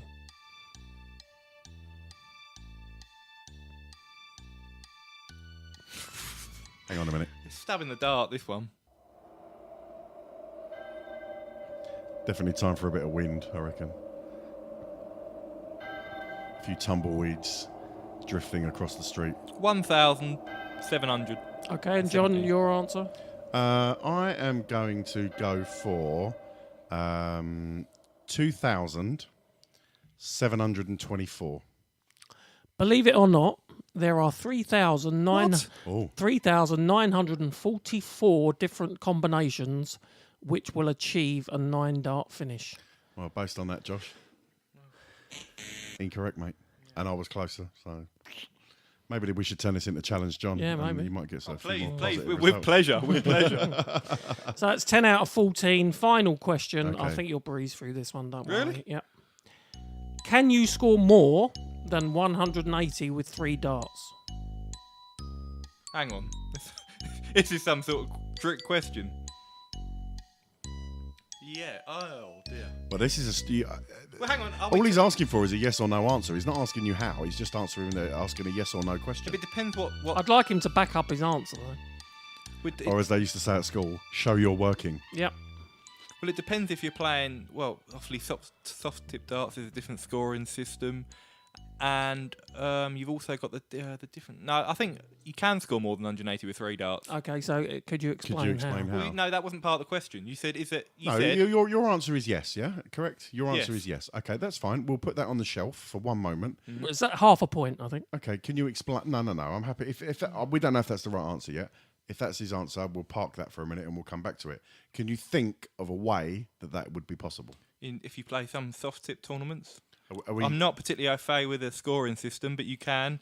And there's also, I can't remember the names evading me, but there used to be a format played at the start of the PDC, I believe, where they had different point scoring systems where you could score more than 180. There's also another board that I've seen online. Yeah, that's the thing I'm thinking of. I think it's called like a quad board or something. Yeah, I think like that. I remember seeing Bob Anderson playing that with a quad board, so I think Yeah. you can score more than 180 in that. This is a standard dartboard. So this is a standard dart. We're not talking soft tip. Not talking soft We're tip. not talking quad Be boards. creative. I don't think he'll ever get it. Well, he's given his answer as If yes. I'm- And he's correct. right. Okay, so let's give him Yeah, the I'm mark for intrigued saying now. that he is indeed correct. Neil, can you explain? Okay, so if you turn the dartboard What? Sorry? Yeah, go on. clockwise and put the number 16 to the top, it becomes number 91. and 3 treble 91s will give you 819. Right, I have to say, Neil, That's ridiculous. That's ridiculous. Why? Because it is. Who's Who going plays treble 91? Can you imagine Michael van Gerwen in the final of the Worlds going, hang on a minute, Russ, I'm just going to turn the board round? Ridiculous. Not possible. Listen, I have to cover myself to make sure that he doesn't get a full house. Okay, well, he got. Well, you did your job tonight, that's for sure. He got the question right in the end, so that's fine. So 11 out of 15. Not bad. That was arguably the hardest challenge, Josh, I think we've ever had. I'm happy with my score. I embarrassed myself on a couple of questions. I just didn't have a clue. Did. But Neil's mission's been accomplished, but I'll take 11 out of 15. There will be a part 2 to this particular. I have to say the worst part of your knowledge is measurement, isn't it? Let's be honest. Yeah, that is. I think Neil identified my weakness. Yeah. And I've heard that. Yeah, I have to say the future Mrs. Gorton is going to be really disappointed in you. Disgraceful.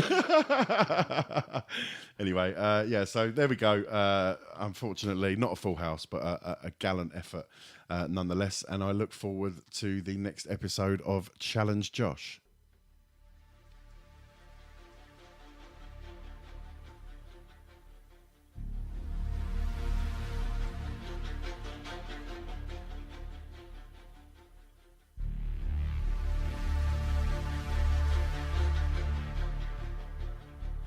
Challenge Josh.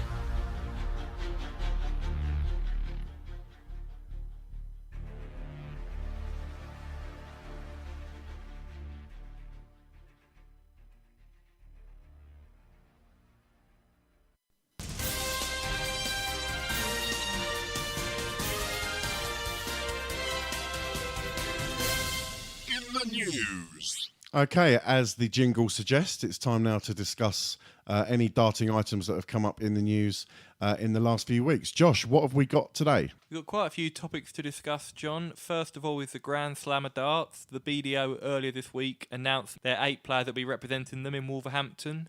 There's quite a bit of controversy because Lisa Ashton, who had been rumoured that she may get a spot in this year's tournament, she was excluded and she took to social media to criticise the decision and said the BDO selectors should hang their heads in shame, so she wasn't best pleased. Is there precedent for the BDO to select female players for the competition? It's not happened in recent times. I mean, the last females to compete in the Grand Slam were Stacey Bromberg and Trisha Wright, but they won through because they were in the PDC Women's World Championship final. That was the inaugural staging. Before that, you had Anastasia Dobromislova and Frances Hunselaar, Dutch player, and they both qualified via winning the Lakeside. Yeah. So they were in previously, but there hasn't been a female player in there since 2010. So there's not a precedent as such, but obviously a lot of people argue she's she's the elite female player. She's won 4 of the last 5 World Championship titles. Well, she picked up the World Masters last weekend, as we were discussing earlier. But she played in the PDC Challenge Tour last year. She's pitted her wits against the men, and I think a lot of people wanted to see it because obviously it's a great advert for the game and women's darts. So she was disappointed. A lot of fans obviously wanted her to be included. They said she had more right than, say, other players who got in via their rankings because she's actually won major tournaments. Yeah. Do we know if the BDO have issued a response? No, I don't believe so. In terms of the criticism levelled at them, it's a tricky one, isn't it? Because I'm assuming that the top 8 ranked players that have been picked from the men's. It's the world champion, which is Glen Durrant, right. The world championship runner-up, which is Mark McGuinney, the World Masters winner, which is Adam Smith-Neale, and then it's the next 5 top-ranked players. So that's you've got Scott Mitchell, you've got Wesley Harms, and Michael van Gerwen, Jim Williams, and Gary Robson. They're the other players making up the BDO's representation. Tricky one.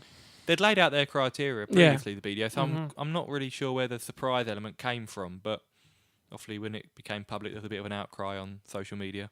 Okay, so Lisa obviously airing her obvious displeasure via social media. Social media, guys, is something that we've all discussed on this podcast before, and the heightened activity now from all the darts players. And I suppose she's used it as a platform to vent. I'm sure she's spoken to people within her own circles as well. I don't know what level of conversation she's had with BDO officials. Yeah, I mean, I wouldn't disagree with her. It is disappointing. But as you mentioned, Josh, they've set out their criteria early doors, and if they have to stick to it, then it is what it is. It's a shame. It's obviously a shame for Leeds, a shame for women's darts, but hopefully there'll be more opportunities in the future. Okay, Josh, what else you got for us?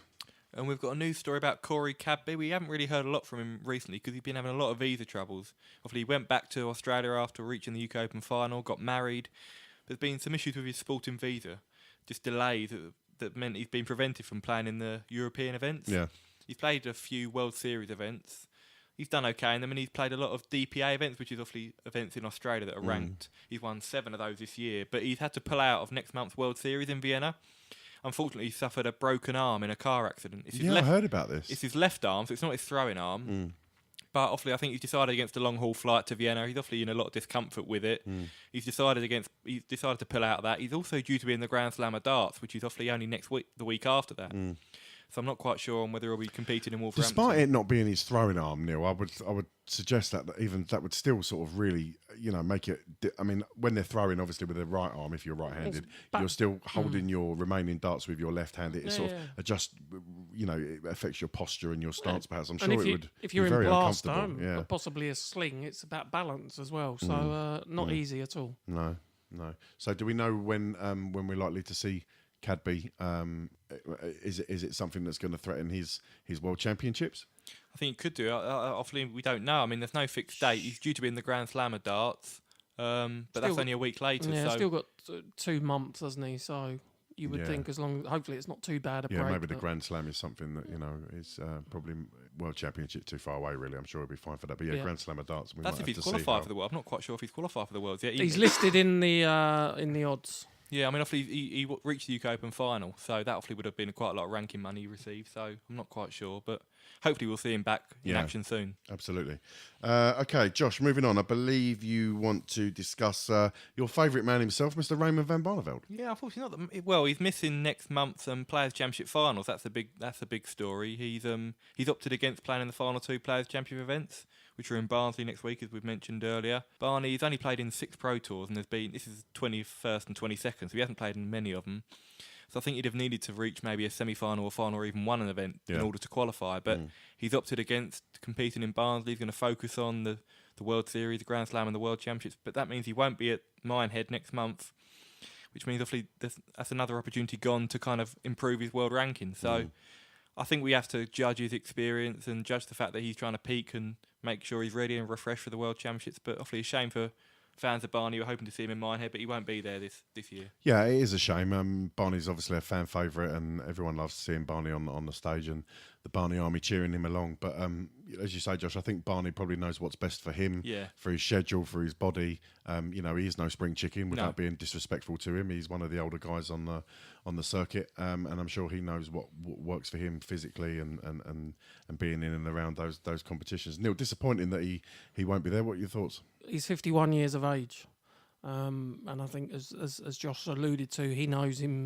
his condition as well as anybody, and his aim will be to peak for the major championships and in particular the World Championships. And he's performed well at the Worlds over recent years, so we have to trust his knowledge about his own physical state. There are certain players, aren't there, Josh, who are quite rigid about their routine and what tournaments they do and they don't play. And I think Gary Anderson is a prime example of that. Yeah, Gary Anderson hasn't played in any European Tour events. Yeah. He's got a young family, 2 young children. He obviously wants to spend time with them. He's also had a few back problems this year. And again, he's not the youngest. I think he's 47 years old now. But Anderson's managed his schedule superbly. I think I said physical state, but I think also it's the mental side. With all the travelling as well. Yeah.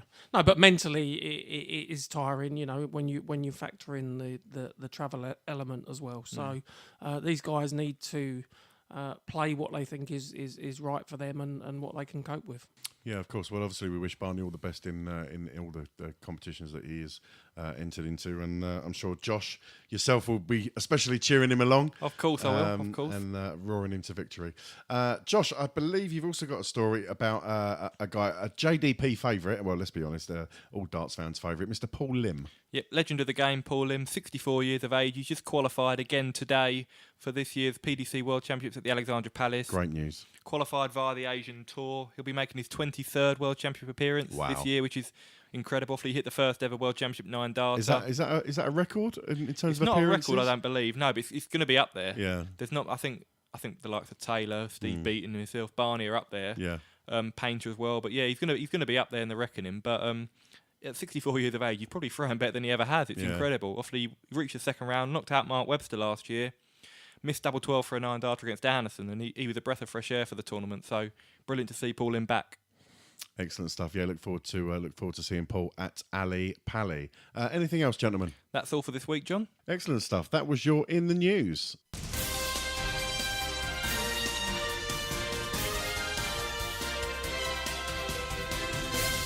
In the News.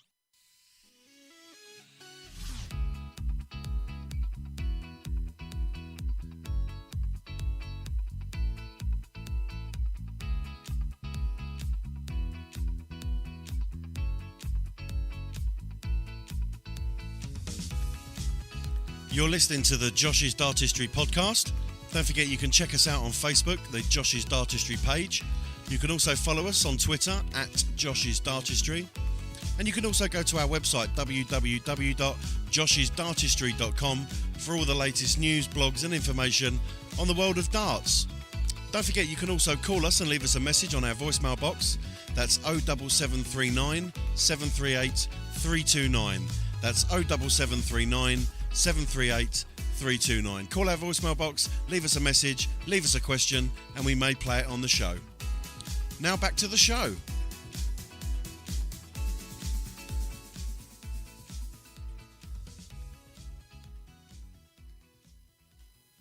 Okay, folks, we're rapidly approaching the end of the show. But before we go, Josh, I believe you tweeted out a few days ago asking for some questions from our loyal JDP listeners, asking them if they've got any darts-related questions that they wanted us to answer. And as always, we've had a real good glut of questions come in. Ben has been in touch, at Ben on Sport on Twitter. He asked us a few questions. The first one was, should Lisa Ashton have been included in the Grand Slam of Darts lineup? Well, obviously, we've already touched on that this evening in the news section. So hopefully, Ben, we've answered your question on that. Ben's other question, Josh, was, who is your outsider for the World Championship as of now? I guess we're talking PDC. Who is your outsider for the Worlds? Oh, it's a tough one. I mean, there's... if you're looking for a kind of a rank outsider, there's Jeffrey Deswan, who's playing really well at the moment. Obviously had a great world match play, got to the semis. Not so successful at the Grand Prix, but that's the kind of the double start format. It's hard to really count or take too much into consideration with that. But he's playing superbly well. Gerwin Price is coming into a little bit of form recently, dare I say. I don't think he's got the game to win it personally, but he could have a decent run. Barney, I've mentioned him before. I can't mention outsiders without saying Barney. He's always dangerous at the Worlds. Dimitri van den Berg's someone who I always say at TV tournaments he's so dangerous, but he's not guaranteed to be in the World Championships yet. So, but they're the three I'd say. It's funny, really. You think about the word outsider. If you talk about outsiders in terms of the bookies and their odds, you look past the top four. And you are looking at people like, as you mentioned, Raymond van Barneveld, maybe Adrian Lewis, Wade even. Wade. These are all people who've got excellent pedigree in the World Championships and obviously the darts tournaments that we see take place around the year, up and down the years that obviously that we've been going for. So to talk about someone as an outsider, I think that it's anyone's. Well, we got our favourites, obviously Michael van Gerwen and Wright and Gary Anderson and the like. But I think there are a lot of people outside of that top elite four who are more than capable. Neil, what's your thoughts? For me, Adrian Lewis. Yeah, I think he's been there, he's done it, and at some point, I think his form will come back to the level that it was a few years back. Yeah, there is someone else who I'd consider a contender. That's Michael Smith. Obviously, they had a great year this year, reaching the Premier League final, won his first TV title in the World Series event. He's kind of got over that hurdle. He played very well last year, almost knocked out the eventual champion, Rob Cross. So he's certainly got the game, Smith. And with a good draw, I think he's a real contender to go all the way.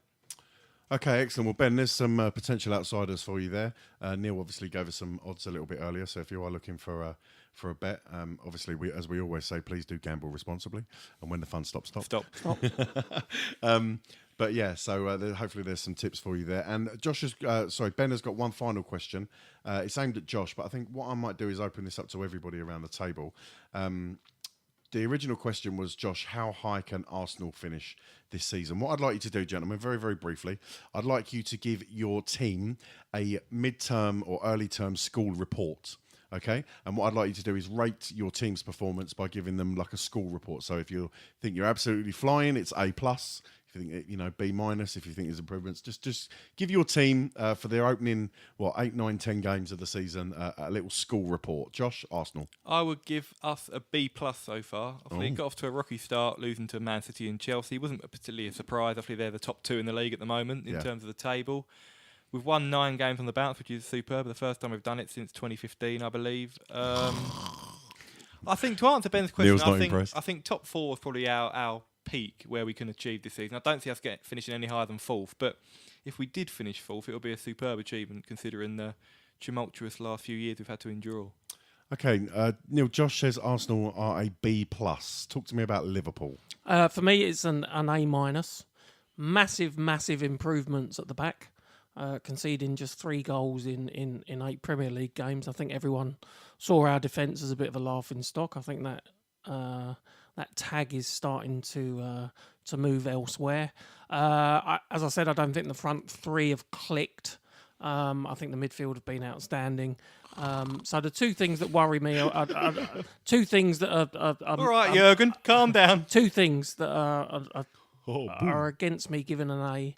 One, the form of the front 3, and secondly, I don't think we've integrated the new players as quickly as maybe we could have done. So they're the 2 areas that I'd like to see improve between now and the next international break. Lovely. Fair enough. Okay, Spurs.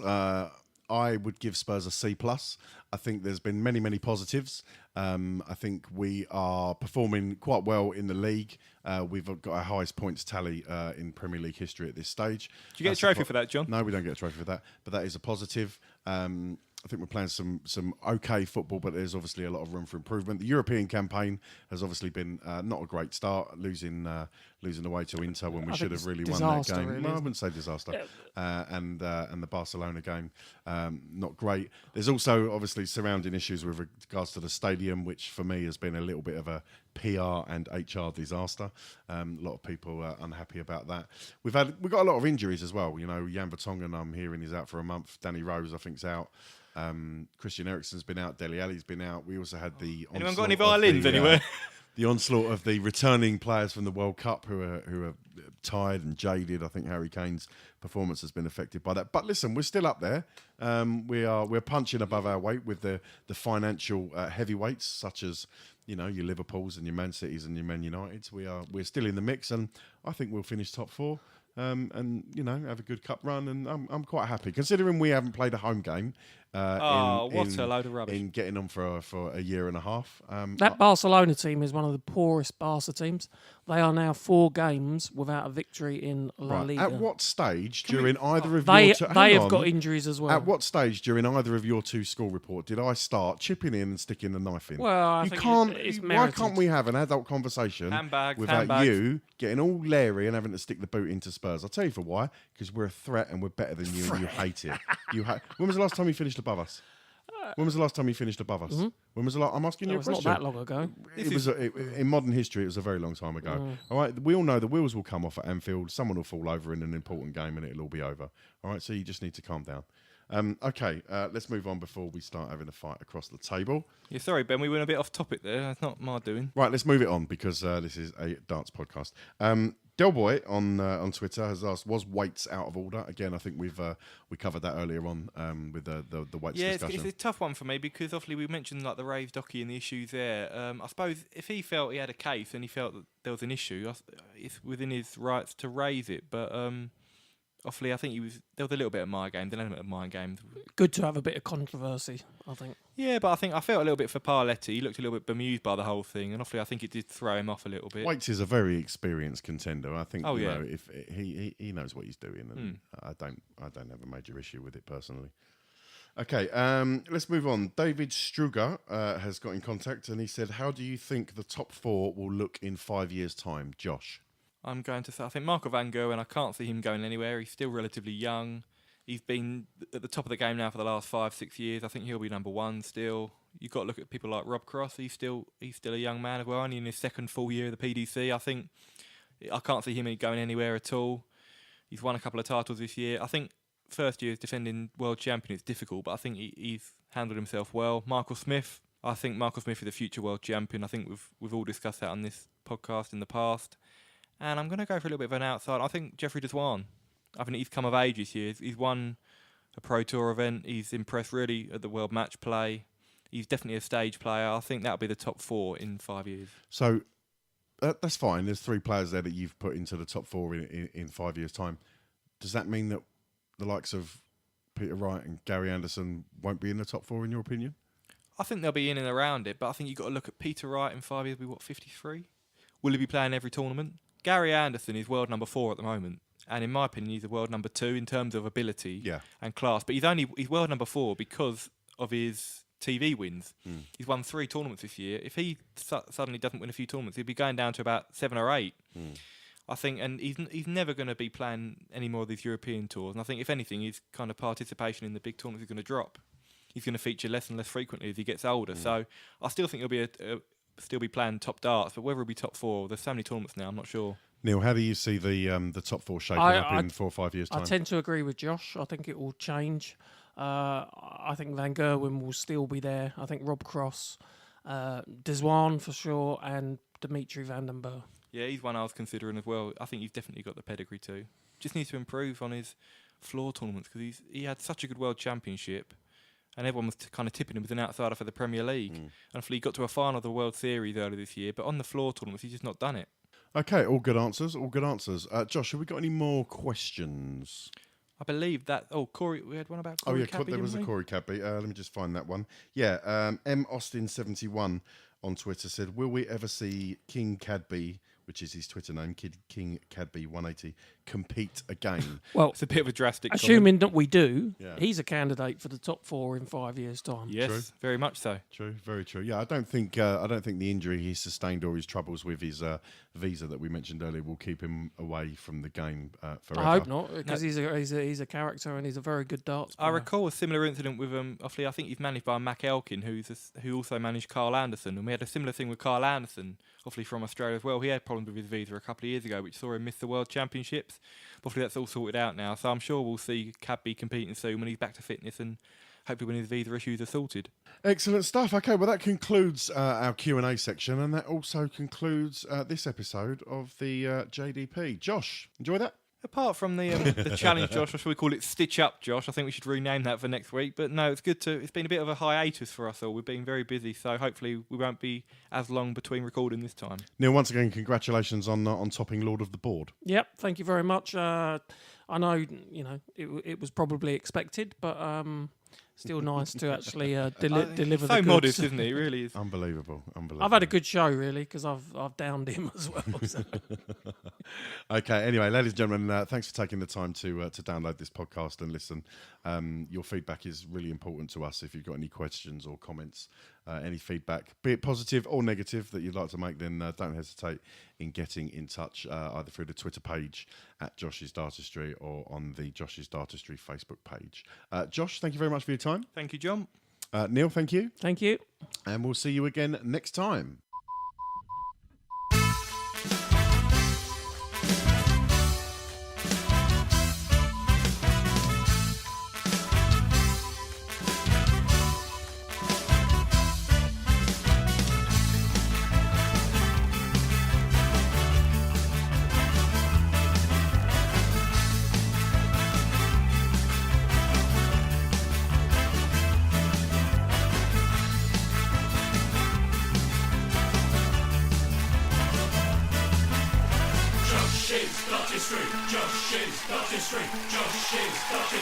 Josh's Dartistry.